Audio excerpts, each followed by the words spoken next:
For today's video, I wanted to make a special video solely dedicated to the cereal box autobiography project that I have my students create at the beginning of the school year.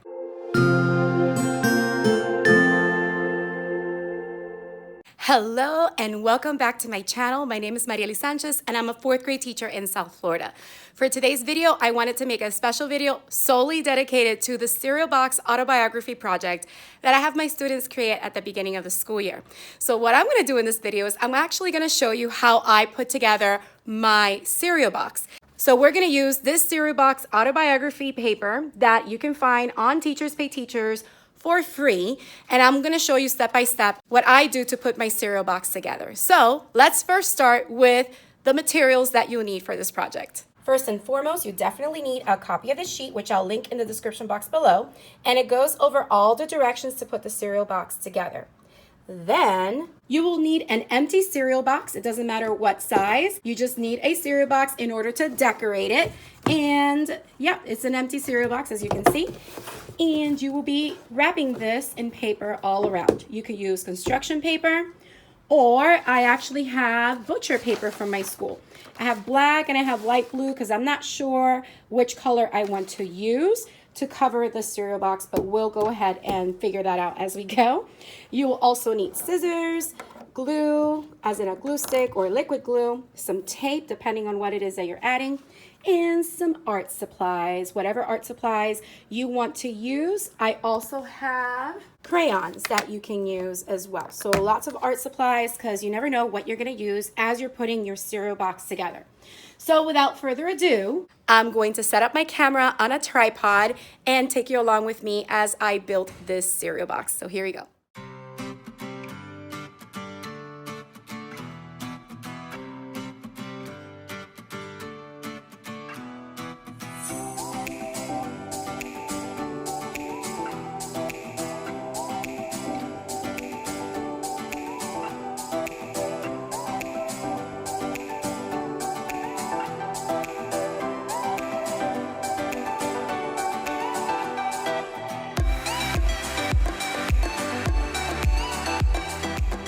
Now, as you can see, I left the top open so that if I want to put any artifacts inside that represent more about me, I can go ahead and put them in.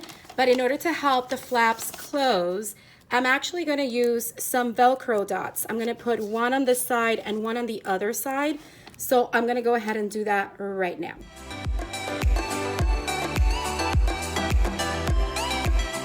All right, so I made a little error here and I kind of didn't put it right. It kind of got a little paper on it, so now it would not close. So I'm actually gonna get my glue gun and see if I can find my glue gun so I can paste that on the paper. If not, we could use some liquid glue. So let me go ahead and fix that right now. All right, so I found my glue gun, so I'm just going to plug it in and just put a little bit of glue right there so that it can attach. So let me go ahead and get it to warm up and I'll show you what I'll do next. All right, so my glue is ready. My glue gun is ready. So I'm just gonna put some glue here. Just gonna put enough glue so that it attaches to the flap over here. So let me close it correctly now because I don't want the white part to show so much. So I'm just gonna hold it there for now and allow the glue to kind of like dry. So hopefully this works now. I mean, I probably should let it dry a little bit more, but you get the idea. I might have to put a little bit of glue here so this part attaches. So let's do that. Okay, so let's see. Oh, that's really tough right here. But you get the idea. So I just happen to do that so that I can kind of close the lid and it can stay kind of closed. Pretty much, you know, so that if I put items inside, they stay, you know, inside, and also my lid is closed. Now I could probably put another Velcro dot in the middle, but for this I'm not, but you could if you want to secure it a little bit more, but I think it's fine like that. So now the cereal box is all ready for you to start putting all the items according to the directions of the paper. So we're gonna go ahead and do that next. So here are the directions once again. So we have the front of the box, the side of the box, the other side of the box, and the back of the box. I have already created the parts that go in each of those sections, So here is my title of the serial. Here is my quote, and that's my name, which I'm going to put underneath my picture, which is right here. And I put all these things together on PowerPoint, and I just printed them out in my color laser printer in the classroom. And here are the personal facts listed like ingredients. I made it look like the nutritional facts, but I went ahead and I put personal facts. And over here, I decided to do something a little extra, which you can, or maybe you don't want to, but I just chose 4 character traits that represent me, and I gave myself percentages. And here are my sentences. Instead of saying unfinished sentences, because obviously I'm gonna finish them, I just titled it sentences for the other side of the box. Then we have the back of the box, which is my story, which needs to be in 3 paragraphs, each paragraph dealing with a different topic as listed here. So the first 2 paragraphs use one of these topics, and then the 3rd paragraph uses your future self, your dream, and all those things in the 3rd paragraph are here. So that is what I'm going to go ahead and start putting on my cereal box. Now I do want to say that in order to figure out the sizes of these, I took my cereal box and a ruler and I kind of measured about the width of the cereal box so I knew how wide the paper had to be, and I also did the same thing on the side. I measured the width so that I can have an idea of how big to do the papers. Now I do want to say that for my students, I told them it doesn't have to be typed. If you are not able to do that, you could write it legibly. You could just put a picture of yourself on the front and you could write out the title, be creative. You can draw it however you want. You don't have to necessarily print it out. With the sentences, it needs to be legible handwriting with the writing as well. It could be just on line paper that they just wrote and attached to the back of their paper. So I do want to say that that is a modification that you can tell your students if they don't have access to a printer or a computer. So let me go ahead now and put you on the tripod and do a speed through of me putting this cereal box together so you can see the final product.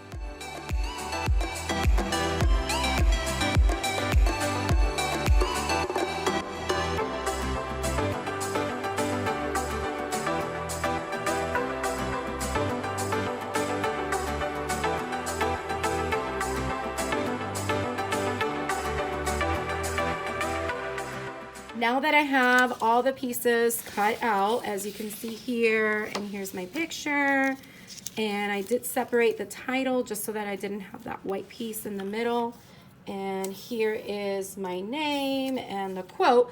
Now that I have that, I'm going to start putting it together. Now for the picture, I did copy it on cardstock, and the way that I'm going to attach it is I'm going to use double-sided tape to just put on the back and adhere to the cereal box. Okay, so I'm now going to put a speed through so that you can see me putting the cereal box completely together. So here we go.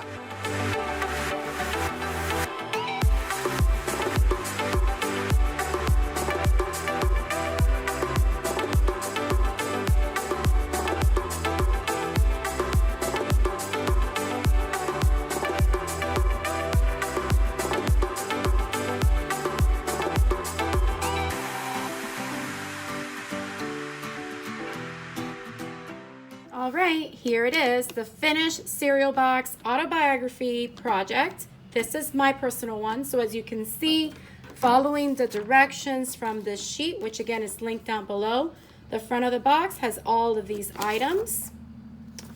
One of the sides of the box has the unfinished sentences. So these are all the unfinished sentences.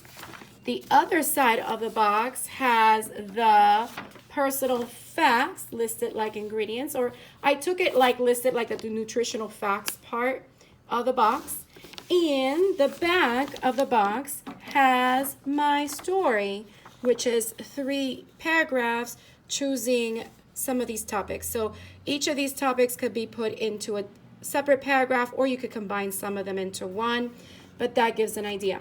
So that is my finished cereal box autobiography. So I hope that you have found some use in this video, and here is my completed cereal box autobiography, all complete with all of the sides, all done.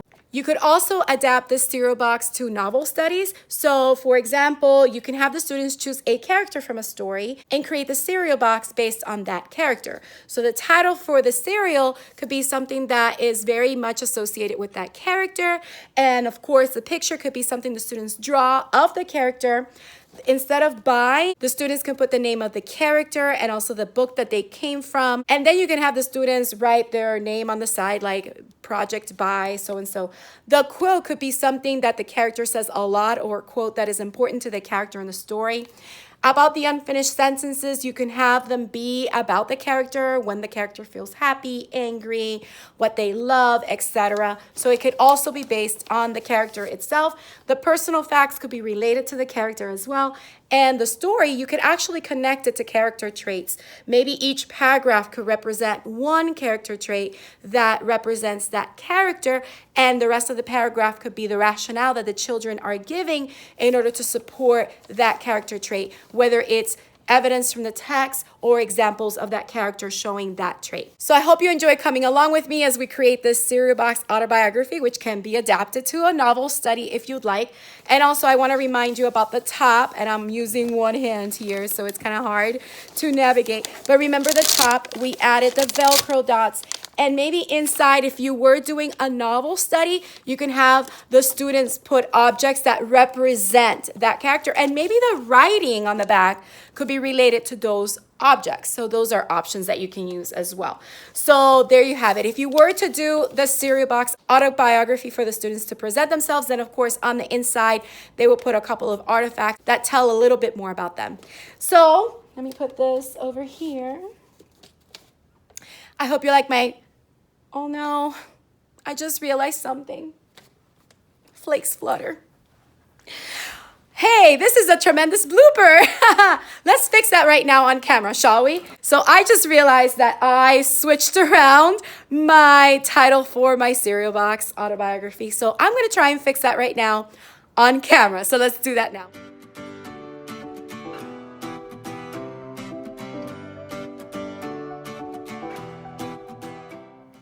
There, it's all fixed. I can't believe I didn't notice that until now. Oh well, at least we can fix it and put it together how it should be. All right, so now we really fixed it. It's supposed to be flutter flakes because I like butterflies and I have wings in this picture. I'm going with a whole theme here. Even the quote, just when the caterpillar thought the world was over, it became a butterfly. So that's one of my favorite quotes. I even have it by my desk. And anyway, that's the theme I was going with. So flutter flakes, yay.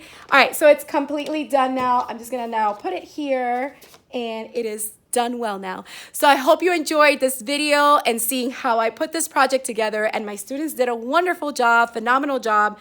And yeah, it's one of my favorite things to do at the beginning of the school year, but you could really do it anytime. And again, I love the idea of doing it with a novel study and basing it on a character. That's really great.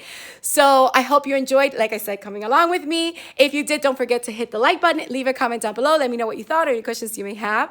Also, if you haven't subscribed, please consider subscribing and hitting the bell for notifications so you don't miss any future videos. I hope you have a beautiful, magical day, and don't forget to smile. I'll see you next time.